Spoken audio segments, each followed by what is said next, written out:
प्रायोजक राम बंधू लोणचे। आता प्रत्येक जण जिंकेल।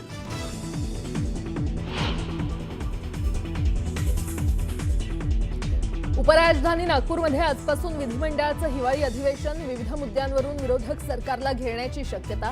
तर अधिवेशनात विरोधी पक्षनेतेपदाच्या नेत्यावर शिक्कामोर्तब होणार का, याकडे सगळ्यांचं लक्ष।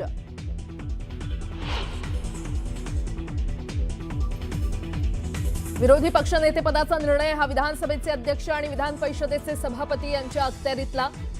तो जो निर्णय घेतील तो आम्हाला मान्य, मुख्यमंत्री फडणवीसांचे स्पष्टीकरण।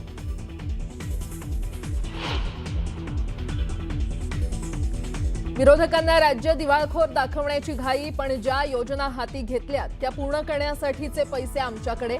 फडणवीसांचा विरोधकांवर पलटवार।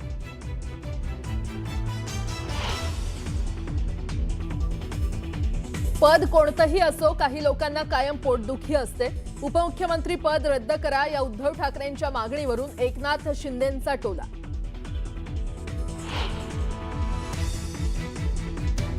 अमेडिया कंपनीतील जमीन गैरव्यवहार प्रकरणी निलंबित सब रजिस्ट्रार रवींद्र तारूला अटक। नियमबाह्य कागदपत्र बनवल्याप्रकरणी बावधन पोलिसांनी ठोकल्या बेड्या।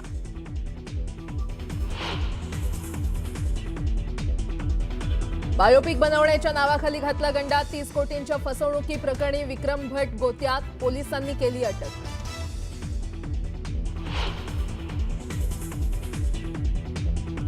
राज्यात गोरक्षकांप्रमाणे कबूतर रक्षक तयार करणार। जैन मुनी दिनेश चंद्र यांचं वक्तव्य। जो भूतदया दाखवेल तोच मुंबईवर राज्य करेल असा दावा।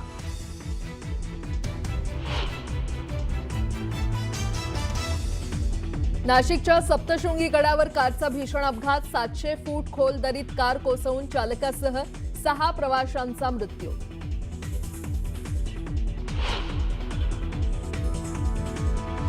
वंदे मातरमला 150 वर्ष पूर्ण झाल्यानिमित्तानं आज लोकसभेत होणार 10 तास चर्चा। पंतप्रधान मोदी करणार चर्चेला सुरुवात। काँग्रेसकडून राहुल गांधी घेणार चर्चेत सहभाग।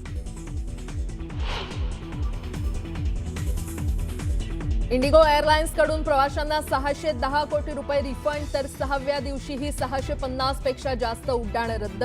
डीजीसीएनं इंडिगोच्या सीईओला नोटिशीला उत्तर देण्यासाठीची मुदत आणखी 24 तासांनी वाढवली। आणि गौरव खन्ना ठरला बिग बॉस 19चा विजेता। फरहाना राहिली उपविजेता। तर लॉरेन्स गँगच्या धमकीनंतरही सलमान खानच्या शोमध्ये पोहोचला भोजपुरी स्टार पवन सिंह।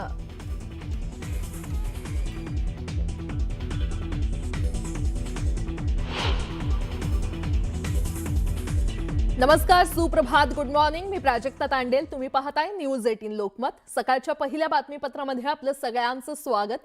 सुरुवातीला दिवसभरातली अतिशय मोठी बातमी। उपराजधानी नागपूरमध्ये आजपासून विधिमंडळाच्या हिवाळी अधिवेशनाला सुरुवात होते। शेतकरी कर्जमाफी, तपोवनमधील वृक्षतोड, पार्थ पवार यांचं भूखंड प्रकरण, मंत्री संजय शिरसाट यांच्यावरील सिडकोतील जमीन घोटाळ्याचा आरोप, यामुळे हिवाळी अधिवेशन गाजण्याची चिन्ह आहे। त्यातच डॉक्टर संपदा मुंडे आत्महत्या प्रकरण, नाशिक पुण्यातील ढासळती कायदा सुव्यवस्था, स्थानिक स्वराज्य संस्थांच्या निवडणुकांचा घोळ इत्यादी मुद्द्यांवर विरोधक आक्रमक होण्याची शक्यता आहे। विधानसभा आणि विधान परिषद या दोन्ही सभागृहांना सध्या विरोधी पक्ष नेता नाही, अशी अभूतपूर्व परिस्थिती अलीकडच्या काळात पहिल्यांदाच निर्माण झालेली आहे। तर शिवसेनेच्या वतीनं विधानसभा विरोधी पक्षनेते पदासाठी भास्कर जाधव आणि काँग्रेसनं विधान परिषदेसाठी सतेज उर्फ बंटी पाटील यांचं नाव निश्चित केलंय। अधिवेशनात या नावांना विधानसभा अध्यक्ष आणि विधान परिषदेचे सभापती मान्यता देणार का, याकडे लक्ष लागले।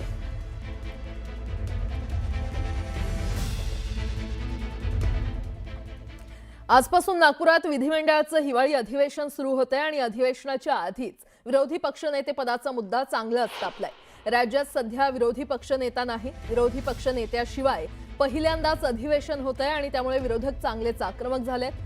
सरकारकडे पाशवी बहुमत आहे, त्याच जोरावर वाटेल ते करायचं असं चालू आहे, अशी टीका भास्कर जाधव यांनी केली आहे। तर विरोधकांनी मुख्यमंत्र्यांना या संदर्भात पत्रही लिहिलंय। विरोधकांच्या टीकेला मुख्यमंत्री आणि उपमुख्यमंत्र्यांनी उत्तर दिलंय। विरोधी पक्षनेते पदाचा निर्णय अध्यक्षांचा असून अध्यक्षांनी घेतलेला निर्णय आम्हाला मान्य असेल असं मुख्यमंत्री म्हणाले। तर शिंदेंनी यावरून विरोधकांना टोला लगावलाय।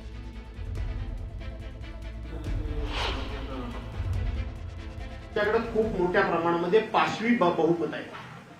आम्ही त्यांना हेही सांगितलं, अरे तुमच्याकडे जर एवढं पाशवी बहुमत आहे आणि संख्येनं जर आम्ही कमी आहोत तर तुम्हाला आमची निवड करायला काहीच हरकत नाही विरोधी पक्ष नेत्यांची, कारण तुमच्याकडे संख्याबळ मोठ्या प्रमाणात आहे.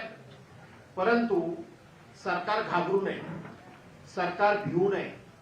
सरकारला हे माहित आहे की पलीकडे संख्याबळ जरी कमी असलं आणि आमच्याकडे संख्याबळ जास्त असलं तरी सुद्धा सरकारी पक्षाची पाप मोठी आहे, सरकारी पक्षाचा भ्रष्टाचार मोठा आहे.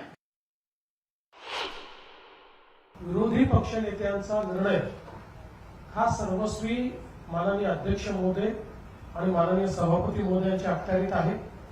त्यामुळे त्या संदर्भात जो निर्णय माननीय अध्यक्ष महोदय माननीय सभापती महोदय घेतील तो निर्णय आम्हाला मान्य असेल. त्या संदर्भात आमचा कुठला आग्रह नाही, कुठला दुराग्रह नाही. विरोधी पक्षनेता घोषित करण्याचा अधिकार सरकारचा नाही, तो अधिकार हा सभापती आणि अध्यक्षांचाच आहे. लोकांच्या प्रश्न राहिले बाजूला, विरोधी पक्षनेता द्या, विरोधी पक्षनेता का देत नाही, विरोधी पक्षनेता का. मुख्यमंत्र्यांनी सांगितलं होतं की ते अधिकार अध्यक्ष आणि सभापतींचे आहेत, पण जनतेने त्यांना जे काही नाकारलं, झिडकारलं, विरोधी पक्षनेता बनणे एवढे पण संख्याबळ नाही दिलं की विरोधी पक्षनेते एवढे तरी संख्याबळ कसं मिळतं. संख्याबळ मिळवा आणि कमवा आणि विरोधी पक्ष मिळवा. विरोधी पक्षाकडून आम्हाला एवढीच अपेक्षा आहे की लोकांचे प्रश्न मांडा. हे काय विरोधी पक्षनेत्याच्या खुर्चीसाठी, आमची लढाई खुर्चीसाठी कधीच नव्हती. विरोधी पक्ष नेतेपदावरून उद्धव ठाकरेंनी सत्ताधाऱ्यांना खिंडीत गाठण्याचा प्रयत्न केला होता आणि त्यांच्या टीकेला एकनाथ शिंदेंनी उत्तर दिले. पाहूयात. एक तर विरोधी पक्ष नेते पदाला हे सरकार का घाबरते. एवढे मजबूत सरकार आहे, ज्यांना दिल्लीचा सुद्धा पाठिंबा आहे. अनेक भ्रष्टाचारी ज्यांच्या सोबत घेतले त्यांच्यावरती त्यांनी पांघरुणं घातलेले आहेत. एवढं पांघरुण बिंघरुण घातल्यानंतर सुद्धा विरोधी पक्ष नेत्याला हे सरकार का घाबरते. आणि जर तुम्ही आम्हाला कायदे दाखवणार असाल तर मग उपमुख्यमंत्री पद हे तत्काळ रद्द केलं पाहिजे, कारण असं संविधानामध्ये कुठेही तरतूद नाही. म्हणून जे काय त्यांच्याकडे खाती असतील त्या खात्याची मंत्री त्यांना बघा, त्यांच्याकडे कोणाच्या कुठल्या चाव्या द्यायच्या, तिजोरीच्या द्यायच्यात त्या बाथरूमच्या द्यायच्यात, त्या सगळ्या चाव्या त्यांच्याकडे द्या, पण त्यांना उपमुख्यमंत्री हे बिरुद आता लावता कामा नये. विरोधी पक्षनेता देत नाही मग उपमुख्यमंत्री पद रद्द करा. अरे मी मुख्यमंत्री होतो तेव्हाही मला घटनाबाह्य मुख्यमंत्री म्हणायचे, आता उपमुख्यमंत्री आताही घटनाबाह्य. अरे काय लावलंय. इतक्या वर्षाचा अभ्यास तरी करा. इतके वर्ष राज्यामध्ये काय काय कुठली कुठली पदं होती आणि कसा कारभार चालला. महाविकास आघाडीमध्ये आणि उपमुख्यमंत्री पद होतं ते काय घटनाबाह्य होतं. भ्रष्टाचाराची तर मालिकच आहे. 1,67,000 कोटीची कामं ही अबाऊट सगळ्या कंत्राटदारांनी दिली. महाराष्ट्रामध्ये 9 कंत्राटदार 1,67,000 कोटीची कामं करत आहेत. त्यामध्ये हे 9 कंत्राटदार सरकारचे लाडके कंत्राटदार आहेत. आता नवीन ही उपाधी सुरू झाली आहे. लाडकी बहीण होती, लाडका भाऊ होता, आता ते खड्ड्यात गेले आणि लाडका कंत्राटदार आता पुढे आले. दरम्यान विरोधक कोणत्या मुद्द्यावरून सरकारला घेणार आहेत आपण ते जाणून घेऊयात. विरोधी पक्ष नेतेपदावरून विरोधक खरे तर सरकारला घेण्याची शक्यता आहे. विरोधकांना न मिळणारा निधी हा देखील एक मुद्दा गाजण्याची शक्यता आहे. लाडक्या बहिणींची सुरक्षा, त्यानंतर महाविकास आघाडीच्या काळात बंद पडलेल्या योजना, शेतकरी कर्जमाफी आणि आत्महत्या, त्यानंतर पार्थ पवार जमीन गैरव्यवहार प्रकरण, तपोवनातील वृक्षतोड, देशमुख आणि सूर्यवंशी हत्या प्रकरण देखील गाजण्याची शक्यता आहे. तर सातारा डॉक्टर महिला आत्महत्या प्रकरण आणि निवडणूक यादीतील घोळ किंवा गोंधळ हा एक महत्त्वाचा मुद्दा, यावरून देखील विरोधक सरकारला घेण्याची शक्यता आहे. एकनाथ शिंदे आणि फडणवीस यांच्यामध्ये अबोला असल्याची चर्चा होती. अखेर या अबोल्याच्या चर्चांबाबत पत्रकारांनी शिंदे फडणवीस एकत्र असताना एकनाथ शिंदेंना प्रश्न विचारला. त्यावर त्यांनी आपली भूमिका मांडली. पाहूयात. आता आम्ही काय करतो, रोज एकमेकांना फोन करतो ना, त्याचं तुम्हाला रेकॉर्डिंग पाठवतो. नाहीतर मग रोज फोटो टाकून इंस्टाग्रामवर टाकतो. नाहीतर मग हास्य जत्रेला जाऊया आपण. हास्य बातमीपत्रामध्ये आता पाहणार आहोत सकाळच्या महत्त्वाच्या 100 बातम्या अतिशय वेगवान स्वरूपात.